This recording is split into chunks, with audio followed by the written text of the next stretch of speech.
Hello, everybody, and welcome back to At Any Age Podcast. This is Kaitlyn. And this is Lisa. And we are coming to you today with a lot on our minds. We always tell you, roller coaster, up and down in our lives. And right now we're really reflecting on our attachment styles and how maybe that has an effect of why we're friends, to kind of learn from each other because we have different attachment styles. And someone out there may be saying, what the heck are they talking about? Attachment styles. So, Lisa, what would you say if someone said to you, what is attachment styles? What would you say? Nothing. She'd say nothing. I'd say nothing. I'd say it's all crap. Oh my gosh. Well, it's not all crap. It's not all crap. I'm only joking. I'm joking. Yeah. I'm really joking, people. I know. Oh, I think it's like there's avoidance. You avoid people. Yeah. A relationship. Yeah. It doesn't matter whether it's a relationship with potential partner or just a friend. You just avoid. Avoidance. So I think you don't want to get hurt, so you're avoiding. Yes. So you push away whenever you're feeling emotions or feelings or that it's going to work out. Yeah, it could be a bunch of feelings, Is it going to work out? Is it not? Is it getting too serious? Is the relationship getting too heavy? Or is it not too heavy? Is it not? It's confusing. You're just you'd rather just back out now and avoid the conversation, avoid anything like that in order to protect yourself. Correct. Yeah. Absolutely. And then you have the one where we want to get to secure. Well, yeah, we'll talk about that, but I think she wants me to talk about mine. So, my anxious attachment, that's what I do. I'm more want that reassurance. So I'm just there anxiously waiting for, responses and to be reassured that, this person does like me and we are going to end up together. And that leads to rushing things when things shouldn't be rushed. So Lisa and I are on the total opposite end where, she's, slowly getting there. So, and I'm just boom, are we going to be together? Do you like me? And exactly just anxiety, worried about it, continuing to be, stuck in that. And that can also push people away. Yes. Because you're constantly looking for reassurance that this relationship is okay. Yeah, and that it's working. And that's what happens. That's what happens to me is I end up self-sabotaging because I cannot go with the flow. And a lot of that I think stems from, my anxiety in general with everything else in my life. Having everything lined up and everything, checked off. That's part of who I am, and I know that's part of my anxiety too. Is okay, this is checked off my list. I don't have to worry about that anymore. So when it comes to dating and relationships, it's okay, let me check off my list that this person likes me and that they want to be with me. And then that would reassure me. And it's so hard because I just want to be just reassure me and we can have this beautiful life. That's it. That's all I want. I know, that's all you want. I know, that's all you want. And it's just but then if they out the gate said that to me, I'd say, wait, hold on. This is too soon. This is too soon. Red flags. This is too much. Too soon. So it's that's what I want, but I also know I need to move slowly. And it's working on ourselves. But is there too soon? Do you know what I mean? Yeah. Don't you think it depends on the individuals? Yes. And each does. Relationship is different anyways, whatever the relationship may be, but each relationship is different. But I think we question ourselves too much. Oh, we do. And we analyze things too much. Yeah, no matter what kind of attachment we may have, we definitely all overthink, or at least Lisa and I. That's where it's similar in that regard. We may, our attachment may be different in what we need from someone else, but we definitely overthink. And you can't help yourself but do that because you're just in your own little world without that communication.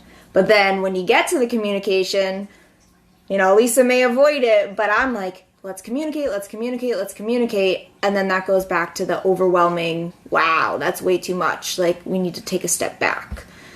Yeah, because I would be the, wow, this is way too much. We need to take a step back. You would. And I would... And I'd be like, well, if we talk, there will be a solution and we can just move on. And that's just the way that I work. It's, if you have that conversation, you have that reassurance, we can just move on and, get to that happy, positive equilibrium type of relationship. So, yeah. No, communication is the key, I believe, but I think you have to have a balance. You can't push someone to communicate with you. Yes. And I think that's what you have done. Yeah, I have. And we got to find a happy medium here. Kaitlyn will push, and I back off. Yes. So neither one is really healthy. No. We want to get to that secure attachment where, you are balanced and you feel good and you have that confidence. And I think that's where it all lies too, is having the confidence of who you are, your self-worth, and knowing that once you get to know someone and someone sees that they will stay, that they will want to develop something with you because you are secure in yourself. So then they'll see that worth. And if they don't, then that's not something for you. That's just not what God has planned for you. That's not your path. But I also feel like we're learning, and that's part of God's plan, is for us to learn about these things. At any age. Yes. Actually, seriously, it is. I'm thinking, wow. You didn't even know. At this age, but that's okay. Yeah. It's okay not to be okay at times and trying to figure things out. And, God's plan for us. It's all, our relationship with God, too. We just can't rely on ourselves. We need to rely on Him and know that He's going to direct us. Mm-hmm. Yeah. In our lives, on our path, our journey through. Yeah. And I think, having these conversations and being able to talk to each other about these different attachment, it really opens your mind. And so maybe, like we say, we don't know why, but, maybe that's part of why Lisa and I are in each other's lives, just to kind of see these perspectives and kind of understand the other side a bit more and what we need to work on in order to get to that secure attachment place.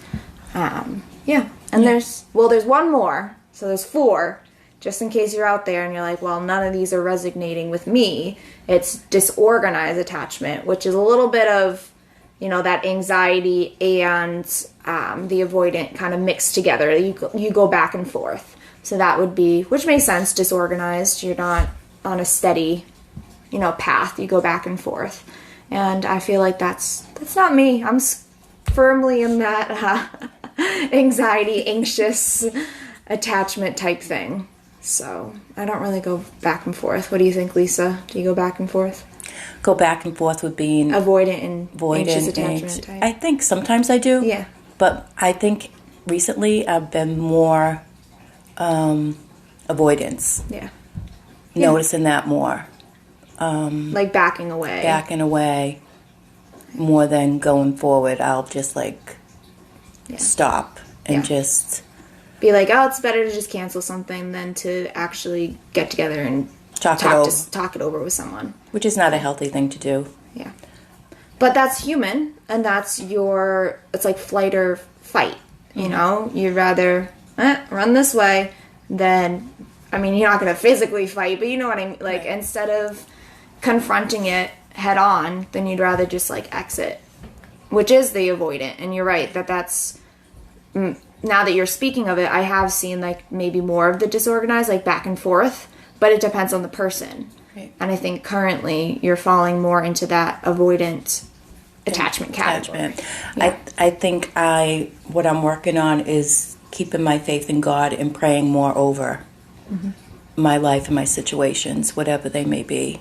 Yeah. And leaving it in His hands. It's not easy, but I find a lot of comfort in our Father, praying over things, and I need to stay on the path with the Lord to, guide me through this, because that's where I feel at peace. Yeah. No, that makes sense. To help me overcome my avoidance, yes. anxiousness. whatever I may be feeling at that time. Yeah, no, that's true, and he'll guide us in the way that we need, and we'll get there. Yeah, right. We will. And I know maybe some people are like, wait, where'd you get all these terms? What are these?